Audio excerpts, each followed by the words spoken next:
नमः सिद्धेभ्यः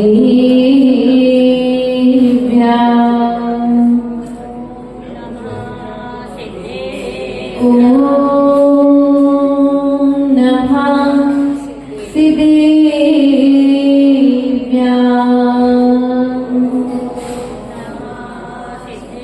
ॐ नमः सिद्धेभ्यः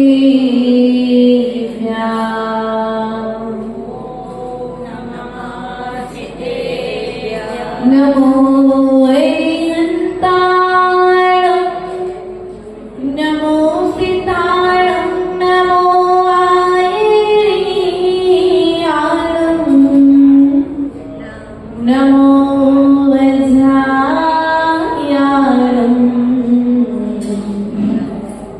नमो लोहे सर्वसानम्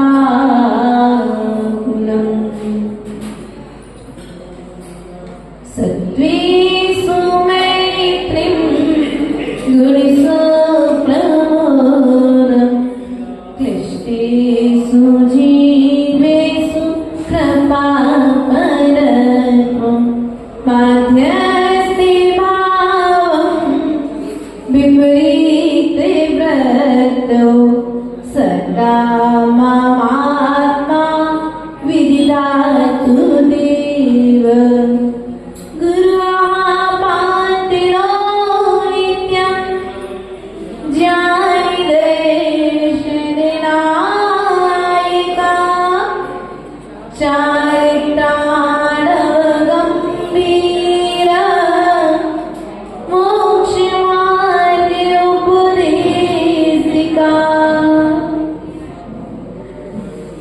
बोले अनंतानंद परमेश्वरी भगवान की जय। देवादिदेव मूलय आदिनाथ भगवान की जय।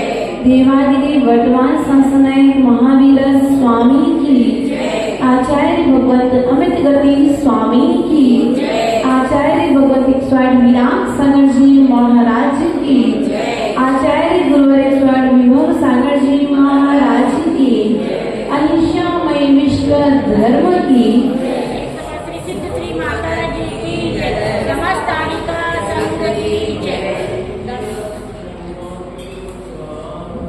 प्रिय आत्मनि आचार्य भगवंत अमित गति स्वामी कृत सामायिक पाठ के माध्यम से कल हम सभी ने पुरुषार्थ करते हुए भी कार्य की सिद्धि ना होने के कारणों को जाना था। इसी क्रम को आगे बढ़ाते हुए आचार्य भगवंत कारिका नंबर 21 के माध्यम से जिनेंद्र भगवान के गुणों का गुणानुवाद करते हुए आत्मा के गुणों के प्रकटीकरण के लिए क्या कहते हैं, इस बात को हम इस कारिका के माध्यम से सुनने और समझने का प्रयास और पुरुषार्थ करेंगे।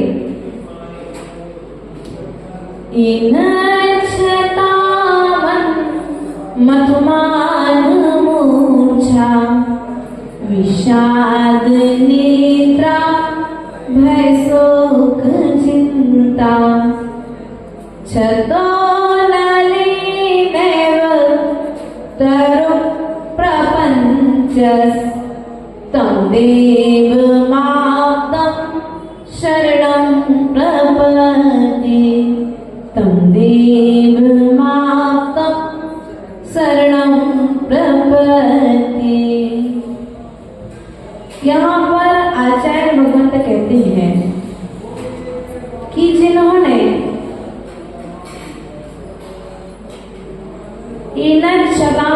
मधुमान मूर्छा अर्थात मान का, मूर्छा का, विषाद का, निद्रा का, भय का और शोक का सर्व प्रकार की चिंताएं नष्ट कर दी हैं।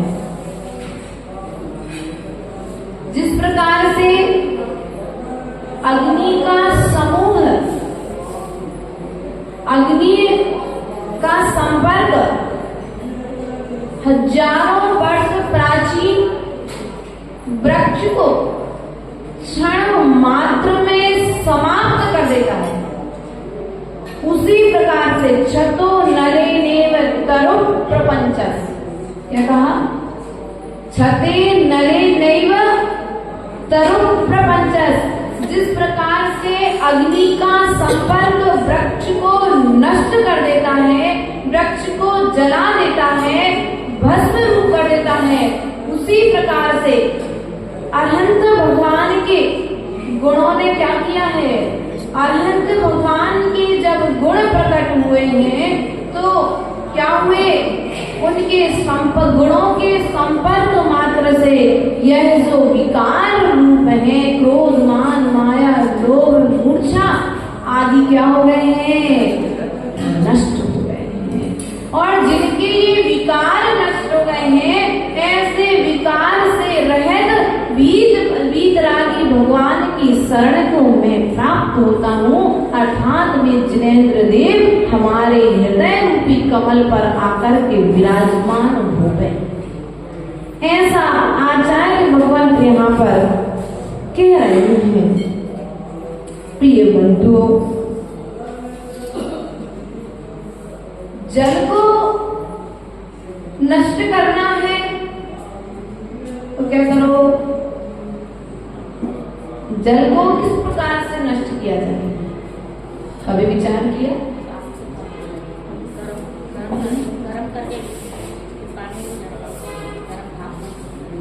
आप जल को गर्म करते हैं तो जल गर्म करने के बाद में भाप रूप परिवर्तित होता है, लेकिन नष्ट बोलो तो जल नष्ट हुआ क्या? नहीं हुआ ना। उसी प्रकार से इस जीव का स्वभाव है संसार में आकर के स्वभाव को छोड़ करके कसायों का संपर्क पाके परिवर्तित तो होता है, लेकिन नष्ट स्वभाव की बात कर रहे हैं। तुम्हारा स्वभाव क्या है? क्रोध करना तुम्हारा स्वभाव, मान करना तुम्हारा स्वभाव, अर्थात मायाचारी करना तुम्हारा स्वभाव, लोभ करना तुम्हारा स्वभाव है क्या? अब ये सब तुम्हारे स्वभाव नहीं है तो निश्चित है ये विभाग है। क्या है ये? क्या है? क्रोध करना विभाव परिणाम है। और आचार्य भगवान कहते हैं यह विभाव परिणाम पर के संपर्क से उत्पन्न होता है, पर के मिलने से उत्पन्न होता है, अंदर से जागृत कारण के मिलने पर कार्य होता है। उसी प्रकार से विपरीत परिस्थितियों के मिलने पर व्यक्ति स्वभाव को छोड़ करके विभाव में लीन हो जाता है। आचार्य भगवान ने क्या किया? चिंताओं को नष्ट कर दिया। क्या है यहाँ पर? चिंता, भय, शोक, चिंता। चिंता को क्या कर दिया? हम क्या करके रखे हैं चिंता को? किसकी चिंता है?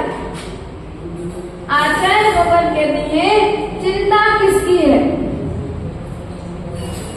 जो चिंता कर रहा है, चिंतामणि किसकी? जो चिंतामणि की चिंता कर रहा है, अर्थात उनका ध्यान कर रहा है, तो वह तो चिंतामणि बनेगा। अच्छा, चिंतामणि अर्थात पार्श्वनाथ भगवान के समान रूप स्वरूप को प्राप्त हो जाएगा। लेकिन जो संसार की चिंता कर रहा है, किसकी चिंता कर रहा है? संसार की चिंता कर रहा है, संसार की वस्तुओं के प्राप्त करने की चिंता कर रहा है, संसार में जो प्राप्त वस्तुएं हुई हैं उनको प्राप्त करके उनकी चिंता कर रहा है। तो आचार्य भगवान कहते हैं यह जो चिंता है आपको चिंतामणि नहीं बनाएगी, यह चिंता आपको चिंता बनाएगी। क्या बनाएगी? चिंता बनाएगी। आज तो फिर भी तुम्हारा पुत्र तुम्हारा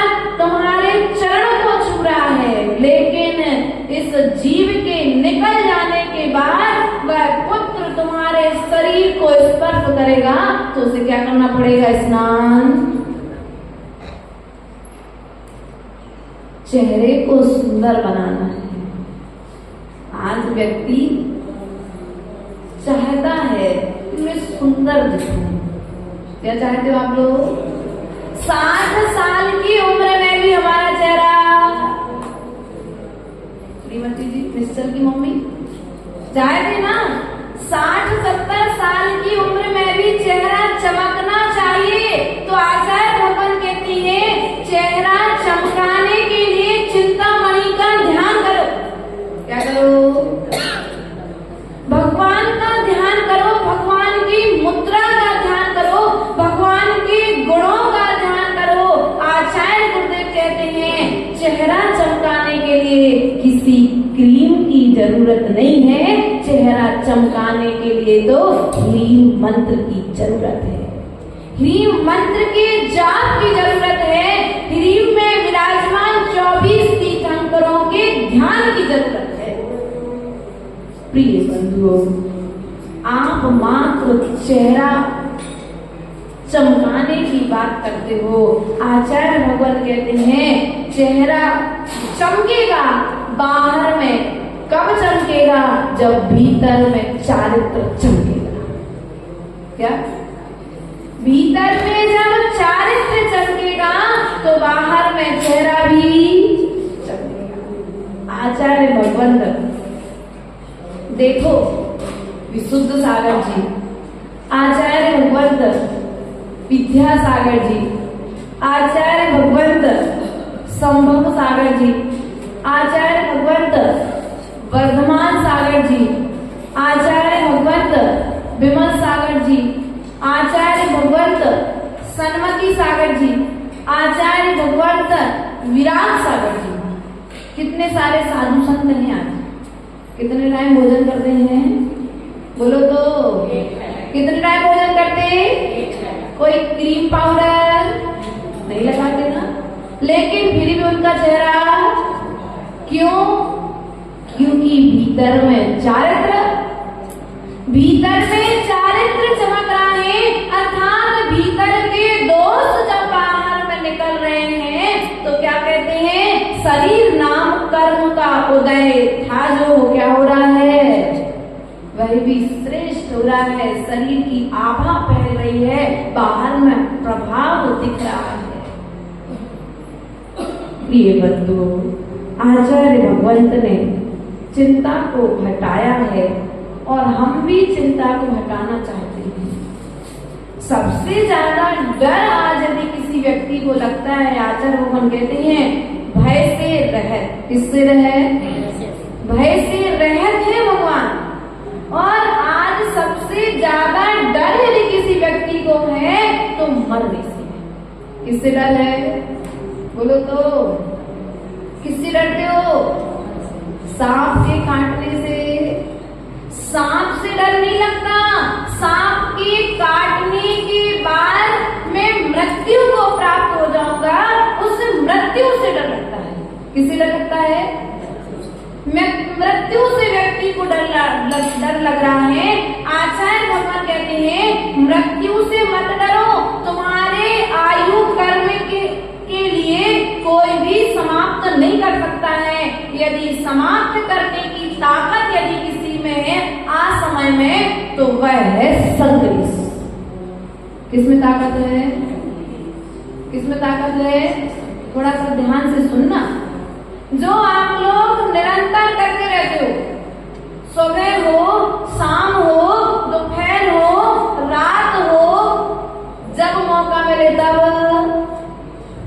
तुम्हारे मन की बात नहीं हुई, तुम्हारे प्रतिकूल कार्य हो गया तो क्या किया?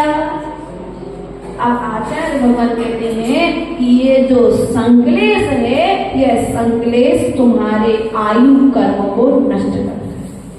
क्या कर रहा है? वे जम्बू स्वामी धन्य है। नाम सुना? अंतिम कौन हुए? अंतिम कौन हुए? अंतिम कौन हुए? अंतिम के भी कब जन्म लिया था जम्बू स्वामी ने? पंचम काल में कि चतुर्थ काल में? है देखो ध्यान रखना, एक पक्षी विवक्षा कभी मत करना। पंचम काल में मोक्ष नहीं होता है, ठीक, ये बात हमें स्वीकार है। लेकिन इसके ऊपर भी आचार्य भगवंत ने एक बात और कह दी, पंचम काल में मोक्ष नहीं होता है, पंचम काल में जन्मे जीव के लिए। क्या कहा? पंचम काल में जन्म लेने वाले जीव के लिए पंचम काल में मोक्ष नहीं, लेकिन चतुर्थ काल में जन्मे हुए जीव के लिए पंचम काल में मोक्ष। ऐसे जम्बू स्वामी जिनको वैराग्य उत्पन्न हो गया, पूर्व जन्म के संस्कार थे, मुनि बनने का मन में भाव जागृत हो गया, लेकिन माता पिता ने दूसरे राज्य के राजा के लिए वचन दे दिया कि आपकी पुत्री का विवाह तो हमारे पुत्र से ही होगा। ठीक है, माता पिता ने वचन दिया है तो हम उस वचन को निभाएंगे, विवाह तो करेंगे, लेकिन हमारी भी एक शर्त है कि विवाह करने के बाद हम दूसरे दिन दीक्षा, जहां एक कन्या का विवाह होना था वहां पर 4 कन्याओं का एक साथ विवाह किया गया। कितनी कन्याओं का विवाह किया गया? 4 कन्याएं जम्बू स्वामी को संसार में डालने के लिए, रिझाने के लिए आई, लेकिन जम्बू स्वामी डरे नहीं, भय नहीं खाया उन्होंने, वे रोने और विलाप करने नहीं बैठे, उन्होंने चिंता नहीं की क्या होगा। वे तो विवाह करने के पश्चात पूरी रात 4 स्त्रियां उनके साथ उनके कक्ष में रही, लेकिन वे कक्ष में रहते हुए भी, उस कमरे में रहते हुए भी वे कहाँ थे? चिंतामणि के ध्यान में बैठे। क्या हुए? उन्होंने क्या किया? माता जी बाहर से ऐसा कारण मिला तो हमने ऐसा, हमसे ऐसी गलती नहीं, बाहर के कारण कितने भी मिले, निमित्त कितने ही बलवान क्यों ना हो, निमित्त से ज्यादा बलवान हमारा उपादान होना चाहिए। इतने मजबूत हो जाओ, इतने मजबूत संस्कार डाल लो धर्म के कि तुम्हारे नियम को तोड़वाने के लिए स्वयं तुम्हारा आयु कर्म भी यदि तुम्हारा साथ छोड़े तो आयु कर्म का साथ छोड़ देना, मरना स्वीकार कर लेना, लेकिन नियम छोड़ना स्वीकार नहीं करना। जम्बू स्वामी के घर पर विवाह हुआ है, एक पुत्र का 4 कन्याओं से विवाह हुआ है, यह बात सारे नगर में फैल गई, और जब नगर में फैल गई तो उन चोरों तक भी यह बात पहुंच गई जो विद्युतवर नाम के 500 चोर उसी नगर में पधारे, और उन्होंने विचार किया कि आज जिस घर में विवाह हुआ है तो उस घर में आज तो बड़ा धन मिलेगा। तो जाकर के यत्र तत्र उस घर में कोई कहीं जाकर के छुप गए। इतना बड़ा घर था कि 500 चोर उस घर में, उस महल में छुप गए, और विद्युतवर जो था, चोर था, वह जाकर के जम्बू स्वामी के कक्ष में छुप गया। अब वे 4 स्त्रियां जम्बू स्वामी को संसार में डालने के लिए रिझा रही हैं, अपने अपने तरीके से उसे समझा रही हैं, संसार के सुखों का अनुभव करा रही हैं, संसार में रहने से क्या क्या फायदे हैं वो सब उन्हें, लेकिन जम्बू स्वामी को तो समझ में आने वाली नहीं। माता पिता ने यह भी कह दिया कि बेटा तू एक ही लौता सहारा है, लेकिन बेटे ने कहा कि माता मैं तुम्हारे लिए तो इस भाव में सहारा बन जाऊंगा, लेकिन मैं अगली भाव में पुनः पर कोई दूसरी माता को बनाऊंगा। वो माता मुझसे आस रखेगी, विश्वास रखेगी, फिर क्या होगा, उसे भी दुख हो। इसलिए जिस प्रकार से मैं वैराग्य को प्राप्त हो रहा हूँ, उसी प्रकार से तुम भी वैराग्य को प्राप्त।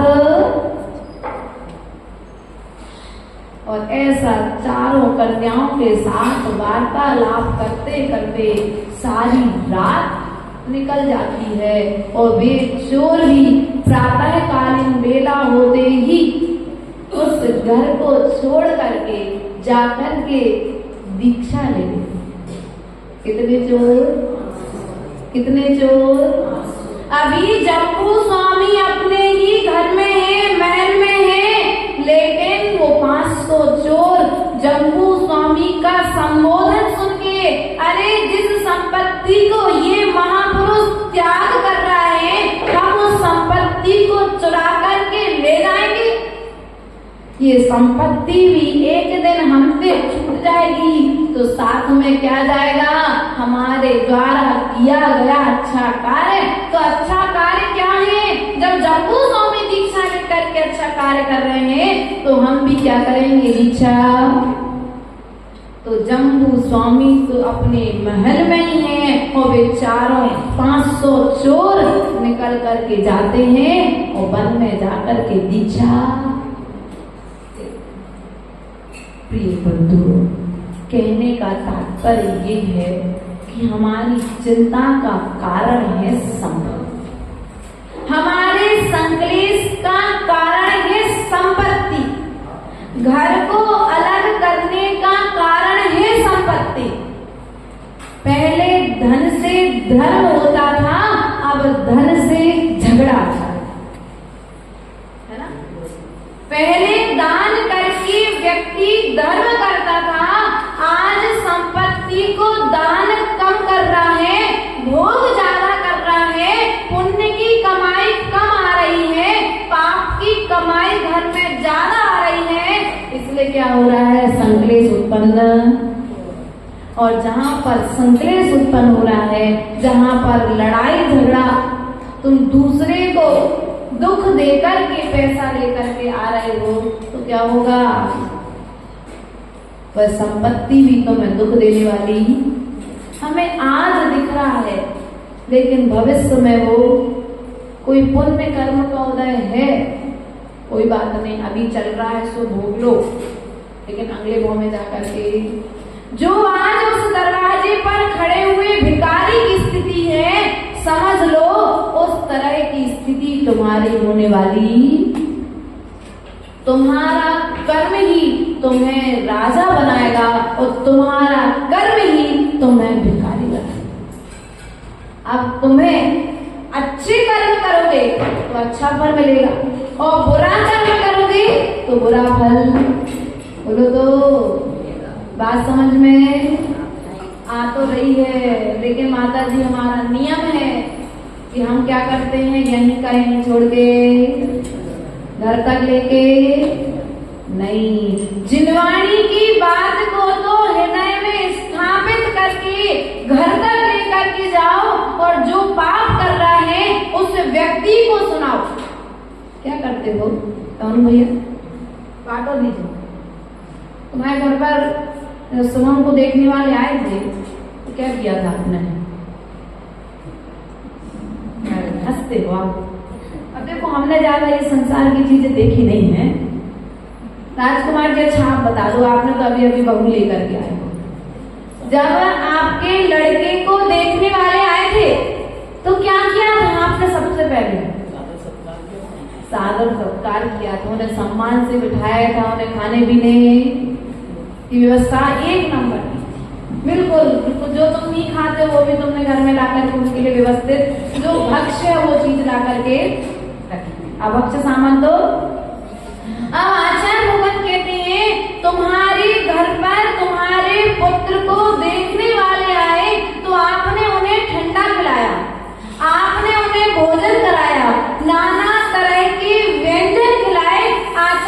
भगवान कहते हैं कि जब तुम्हारे घर में कोई मेहमान आए, भोजन की व्यवस्था नहीं हो, चलेगा, ठंडा पिला पाओ चाहे नहीं पिला पाओ ये भी चलेगा, लेकिन जिनवाणी की 2 बातें आप यदि उन्हें सुना दोगे तो क्या होगा?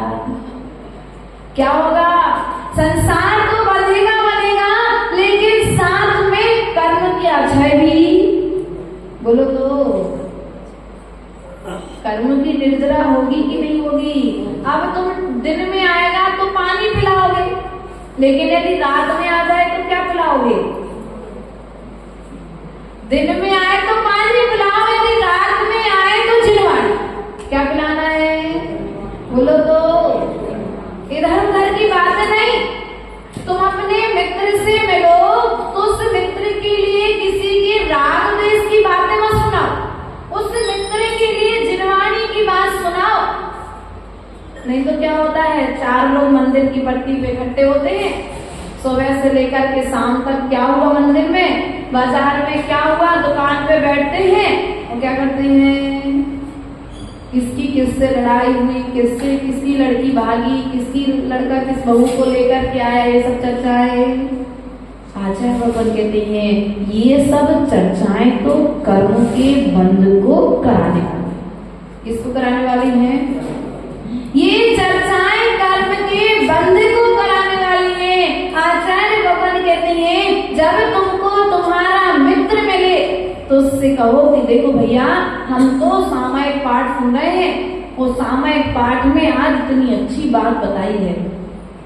अब जब तुम उसे जिनवाणी सुनाना प्रारंभ करोगे तो क्या होगा, वो संसार की बातें करना बंद कर देगा। हम आपको उपाय बता रहे हैं, माता जी हम सुनना नहीं चाहते किसी की बुराई, लेकिन फिर भी हमें सब लोग आके सुनाते हैं, तो तुम भी जिनवाणी के कुछ सूत्र अपने मस्तिष्क में एकत्रित करके रख लो। जैसे ही तुम्हारे लिए कोई दूसरा तुम्हारा मित्र किसी की बुराई सुनाने आए तो तुम उसे बुराई करने का फल सुना दो कि देखो द्रौपदी ने तो कहा था अंधे के अंधे होते हैं, उसके एक शब्द ने क्या किया, महाभारत। इसलिए भैया बुराई सुनने का और बुराई करने का फल बहुत महान होता है, इसलिए आप हमसे सुनना है तो जिनवाणी के सूत्र सुन लो, जिनवाणी की बात सुन लो जो हमने सुनी है बचपन से लेकर के आज तक, लेकिन हमारा मन जिनवाणी सुनने और सुनाने में, बोलो तो नहीं लगता ना है? सुनने में तो लगता है माता जी सुना रही तो सुनने में मन लग गया, लेकिन यदि कोई दूसरा सुना दे तो ज्यादा धर्मात्मा बन रहे हो, हमें बता रहे ऐसे ही बोलते ना आप। यदि कोई छोटा बच्चा भी तुम्हें धर्म की बात बता दे तो क्या कहते, ज्यादा होशियार हो गए कि को क्या बोलते, कहावत बोलते, क्या बोलते, बहुत प्यारी कहावत है कि अभी छोटे हो और बड़ी बड़ी बातें हैं, छोटे हो बड़ी बातें है ना, तो प्रयास और पुरुषार्थ करना है। आचार्य भगवान कहते हैं छोटा बच्चा भी कभी कभी बड़ों को सीख दे करके, सीखना चाहते हो तो बड़ों से तो सीखना ही है, लेकिन छोटों से भी गुण ग्रहण हम कर सकते हैं। प्रयास और पुरुषार्थ करो, चिंता का निवारण, संकलेश का निवारण है, संपत्ति का त्याग तुम्हारे संकलेश को मिटा देगा। जितने भी ग्रह है ना भैया, कौन से ग्रह, कौन सा ग्रह लगता है, सब प्राय काल सर्प योग, कौन सा योग चालू होता है, प्राय करके सब कुंडलियों में। एक माता आई कलम से बोली माता जी आप कुंडली देखते हो? नहीं। हाउ? बोली कुंडली देखना आती नहीं। हाउ? बोली हम ले आए आप देख दो। नहीं। बोली काय? हमने हम त्याग। ये सब चीजें करना अपने स्वभाव से बाहर जाना है। कुंडली दिखाने के लिए किसी पंडित के पास नहीं जाना है, तुम्हें अपने कुंडली के दोषों का निवारण करना है तो जिनेंद्र भगवान के चरणों की अर्चना प्रारंभ करो। क्या करो? हाथों की रेखाओं में भी माता जी कुछ होता है, हमने यहाँ सब कुछ होता है हाथों की रेखा में, लेकिन वे हाथों की रेखा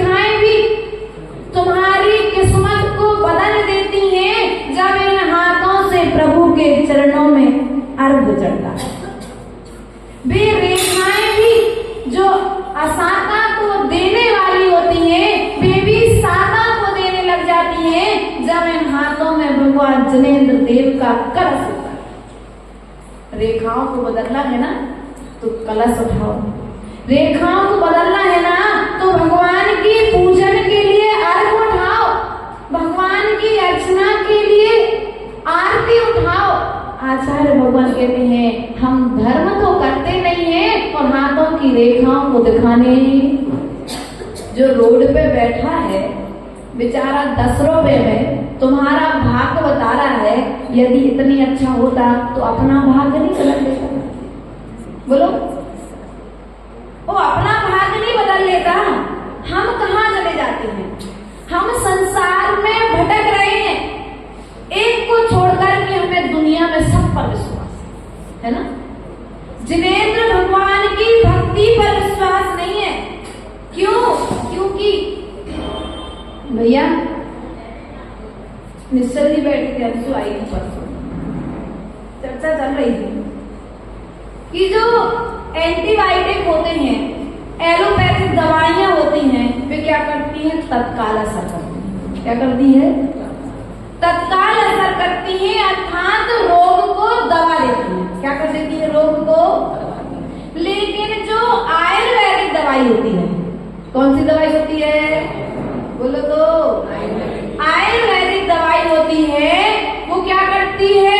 रोग का परमानेंट अर्थात उसे जड़ से समाप्त करती है। किससे समाप्त करती है? अब तुम्हें रोग के लिए थोड़ी देर के लिए शांत करना है तो आप इधर उधर भटको, इधर उधर समझ गए? गुरु को देव शास्त्रों की सेवा करो। लेकिन यदि आपको परमानेंट इलाज करवाना है तो जिनेंद्र भगवान की शरण में बोलो तो नहीं आना पड़ेगा। हम यहाँ छोड़ करके हमारा विश्वास सब पर है, मात्र एक को छोड़कर, बल्कि शास्त्रों में कहा है, जिनेंद्र भगवान ने समूसण में बैठ करके बताया है कि देखो जब मानतु को स्वामी 48 तालों को अपनी भक्ति के माध्यम से खुलवा सकते हैं, खोल सकते हैं, तो क्या हमारे कर्मों के ताले नहीं टूटेंगे? बोलो तो। भगवान की भक्ति हम करना नहीं चाहते हैं, भगवान की भक्ति को हम बोलना नहीं चाहते हैं, भगवान की भक्ति को हम सुनना नहीं चाहते हैं, तो फिर रोग का इलाज कैसे होगा? रोग का इलाज भगवान की भक्ति से होगा। किससे होगा? एक बहुत प्यारी सी लाइन लिखी है गुरुदेव ने, मैं रोगी हूँ आप वैद्य हो, चर्या औषधि है, सर्व रोग के नाश करने को श्रुत पर औषधि है। क्या कहा? शिष्य रोगी है, आचार्य वैद्य है, और जो श्रुत है, श्रुत अर्थात जिनवाणी, श्रुत अर्थात जिनवाणी जो है तुम्हारे रोगों को नष्ट करने वाली है। क्या करने वाली है? रोगों को। कौन से रोग? शरीर के रोग को तो डॉक्टर निश्चल मिटा देंगे। क्यों भैया? डॉक्टर निश्चल शरीर के रोग को मिटा देंगे, लेकिन जो आत्मा का रोग है, उस रोग को यदि कोई मिटाने वाला है तो वह जिनवाणी है। आचार्य भगवत ने कहा जिनवड़ मूसहिमणम, अर्थात जिनेंद्र भगवान के वचन ही परम औषधि है, हमारे दुखों को नष्ट करने वाले हैं, हमारे कर्मों को शांत करने वाले हैं, हमारी चिंता को मिटाने वाले हैं। तो हम प्रयास और पुरुषार्थ करें, जिन गुण रूपी संपत्ति को प्राप्त करने का प्रयास करेंगे तो हमें संक्लेश नहीं होगा, हमारे भीतर में निरंतर गुणों की वृद्धि होगी। गुण रूपी संपत्ति जब बढ़ेगी तो बाहर में चिंता घटेगी, और चिंता घटेगी तो चिंतामणि बनने में हमें समय नहीं लगेगा। इन्हीं भावनाओं के साथ में बोले परम पूज्य आचार्य गुरुवर 108 विभव सागर जी महाराज जी की जय बोलिए देवादिदेव श्री आदिनाथ भगवान की जय। संत शिरोमणि आचार्य यूनिवर्सिटी विद्यासागर महाराज की जय। आचार्य श्री विभव स्वामी जी महाराज की जय। आज का रत्न श्री सिद्ध श्री माता जी की जय। आज का संगीत की जय। धर्म प्रेमी बंधुओं, जैसा कि आप सभी को जानकारी है, कल से श्रवण संस्कृति संस्कार शिविर का आयोजन प्रारंभ हो रहा है। जिन्होंने फॉर्म अभी तक जमा नहीं किए वो शीघ्र फॉर्म जमा कर दें। तो कल श्री मंडप सभा में शिविर का उद्घाटन 9:45 बजे तक आप सभी लोग यहाँ पर उपस्थित हो गए। 9 बजे से यहाँ पे सारी गायब होगी। तो कल के प्रवचन भी का लाभ भी हमें श्री मंडप सभा में पूज्य आयकर रत्न के द्वारा प्राप्त होगा। आप सभी जिन्होंने अभी तक फॉर्म जमा नहीं किए हैं, हमारे पंडित जी भी आज आ चुके हैं, 5 पंडित जी आ गए हैं, बाकी पंडित जी भी आज आ जाएंगे। कल सभी को किट भी वितरित की जाएगी, इसलिए जिन्होंने फॉर्म जमा किए हैं और जिस कक्षा में आप प्रवेश लेना चाहते हैं, कल यहाँ पर समय उपस्थित होकर यहाँ पर उद्घाटन होगा, दीप प्रज्वलन वगैरह श्री माता जी के प्रवचन होंगे और भी हम पंडित जी वगैरह का सम्मान करेंगे। और सारे पंडित आपको यह जानकारी देंगे कि किस प्रकार से हमें पूरे शिविर को और शिविर के लिए उसका कैसा हमारे लिए लाभ लेना है बताएंगे। समय का विशेष ध्यान रखें। कल 9:45 बजे ठीक आप सभी श्री मंडप सभा में यहाँ को कल अक्षय तृतीया आकादी शुभ दिन है। कल हम इस शिविर का उद्घाटन करेंगे। पूज्य आज का सानिध्य में प्राप्त हो गए और कल सभी को वरदान करके पूज्य आज का संघ को भी आहार दें और अपने पुण्य को बढ़ाएं। सभी लोग समय का विशेष ध्यान रखें और फॉर्म जरूर आज जमा करते हैं। जिन्होंने अभी तक भी फॉर्म जमा नहीं किए या भरे नहीं है, आप फॉर्म उपलब्ध है। आप सभी जितनी व्यवस्था है कि सभी के लिए उसमें जो है ना आप इसमें बैठ सकते हैं। जय बोली श्री देवादिदेव।